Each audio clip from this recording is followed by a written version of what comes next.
సాక్షి రోడ్లన్నీ వాహనాల గుంతలు సొగసు చూడతరమా అన్నట్లుగా చూడండి రోడ్లన్నీ పేపర్ అంతా వేశారు పలానా చోట ఇట్లా ఉందని. అప్పుడు 100 కోట్లు 1200 కోట్లు ఎంతో ఖర్చు పెట్టామన్నారు. మరి ఇప్పుడు ఎందుకు రాయట్లేదు వాళ్ళు? ఎక్కడో మారుమూల గ్రామాల్లో పడితే కూడా రాసి పెద్ద ఎత్తున ఫస్ట్ పేలు వేసిన ఈనాడు ఆంధ్రజ్యోతి ఇప్పుడు రోడ్లు చాలా ఆనందంగా ఉన్నాయా, చాలా సుందరంగా ఉన్నాయేమో వాళ్ళ దృష్టిలో.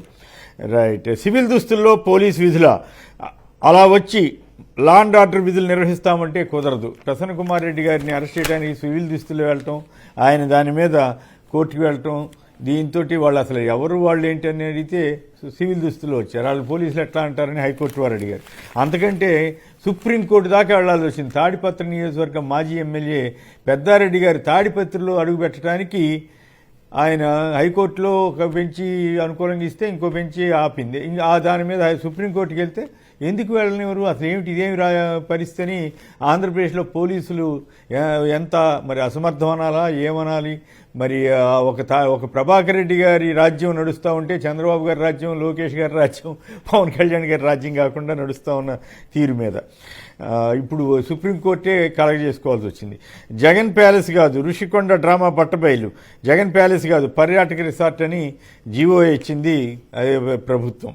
5 ఏళ్లలో ఫుడ్ ప్రాసెసింగ్లో 1,00,000 కోట్ల పెట్టుబడులు అని చెప్పి చంద్రబాబు గారు అన్నారు. దగ్ధమైన ఆర్టీసీ బస్సు 110 మంది ఎక్కారట.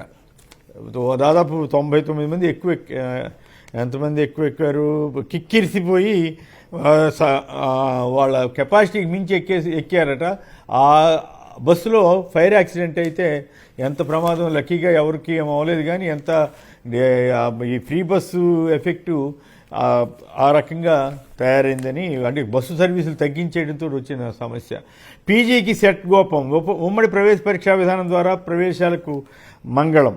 టీడీపీ సిండికేట్ లక్కీ డ్రాప్ 840 బార్లలో 300 బార్లకే దరఖాస్తులు దాఖలు.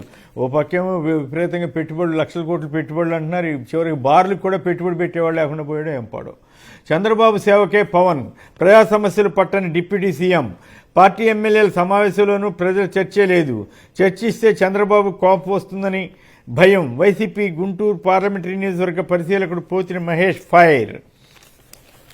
ఇక ఈనాడు ఆంధ్రజ్యోతి తెలుగుదేశం మీడియా ఏం రాసిందంటే ఆహార శుద్ధి రంగంలో 1,00,000 కోట్ల పెట్టుబడులు అని చెప్పి చంద్రబాబు గారు అన్నదాన్ని బ్యానర్ ఇచ్చారు. తప్పులేదు. 2047 నాటికి దేశంలో 350 విమానాశ్రయాలు వస్తాయని రామ్మోహన్ నాయుడు గారు చెబుతున్నారు. కేంద్ర మంత్రి వర్యులు కోటమిరెడ్డిని లేపేస్తే డబ్బే డబ్బని ఎవరో అన్నారంట. దాని మీద ఎప్పుడు 5 రోజుల క్రితం జరిగితే మెల్లగా దాన్ని ఎట్టగొట్ట వైసీపీ గంటగట్టడానికి ప్రయత్నం చేస్తున్నట్లున్నారు. పోలీసులు అయితే ఇంతవరకేమి వైసీపీ మీద ఆరోపణ చేసినట్లేరు, కానీ ఎల్లో మీడియా మాత్రం ట్రై చేస్తున్నట్లుగా కనపడతా ఉంది. ఇక పార్టీని నిలబెట్టేందుకే సినిమాలు చేస్తున్నాయి. ఇది మరీ విడ్డూరంగా ఉంది. మన సినిమా ఫెయిల్యూర్ అయింది, అప్పుడు ఎవరిస్తారో నాకు అర్థం కాలేదు. ఇది తమాషా స్టేట్మెంట్లు ఇస్తుంటారు పవన్ కళ్యాణ్ గారు. తర్వాత ఉక్కుపై విషం, ప్రైవేటీకరణ దుష్ప్రచారం తిప్పికొట్టండి. ప్రైవేటీకరణ ఆగింది కాబట్టి ఆర్థిక సాయమని పవన్ గారు అన్నారంటండి. సో చంద్రబాబు గారితో పోటీ పడుతున్నారు అనుకోవాలి అసత్యాలు చెప్పడంలో. వైసీపీ నేతలతో పరిచయాలు నిజమేనని ఆంధ్రజ్యోతి వాళ్ళు రాశారు. ఓకే, రాశారు కదా. కింద ఏం రాశారు చూడండి. వైసీపీ నేతలతో ఆ కిలాడి అరుణకు పరిచయాలు ఉన్నాయని, అయితే ఇప్పుడు కూటమి నేతలతో కూడా కొనసాగిస్తున్నారని రాశారు. అప్పుడు ఉన్నాయా లేవా అనేది పక్కన పెడితే ఇప్పుడు ఇష్యూని డైవర్ట్ చేయడం కోసం ఇంత దిక్కుమాలితనంగా రాసి జర్నలిజం పావుడుగా ఇట్లా చేస్తున్నారు. చివరికి రెండోసారి కిక్కెక్కలేదంటూ ఏపీలో బార్ల స్పందన అంతంత మాత్రమే.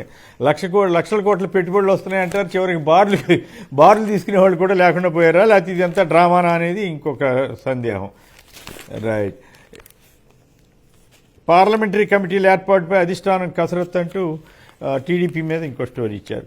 రాహుల్ ఎంత పతనమా, ప్రధాని మోడీ ఆయన మాతృమూర్తిపై అనుచిత వ్యాఖ్యల అంటూ అమిత్ షా గారు మండిపడ్డారు. అయితే మమ్మల్ని ఎంత కొట్టినా, అంటే వాళ్ళు కొందరు బీహార్ ఆఫీస్ మీద దాడి చేశారంట, మమ్మల్ని ఎంత కొట్టినా రాజ్యాంగాన్ని కాపాడుకుంటాం. పాట్నా కాంగ్రెస్ కార్యాలయంపై బీజేపీ దాడికి రాహుల్ స్పందన. విషాదం సంభవిస్తే అధ్యక్షుడిని అవుతా. ట్రంప్ ప్రస్తుతం ఆరోగ్యంగానే ఉన్నారు, పూర్తి పదవి కాలం చేస్తారని ఆశిస్తున్నా. ఒకవేళ ఏదన్నా వస్తే ఆటోమేటిక్గా వ్యాన్స్ నేను అధ్యక్షుడిని అవుతానని ఆయన చెబుతున్నారు.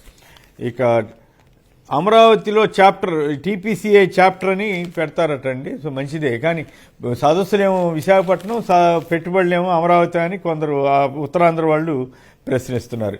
ఇవి ప్రధానంగా ముఖ్యమైనటువంటి అంశాలు. ఇక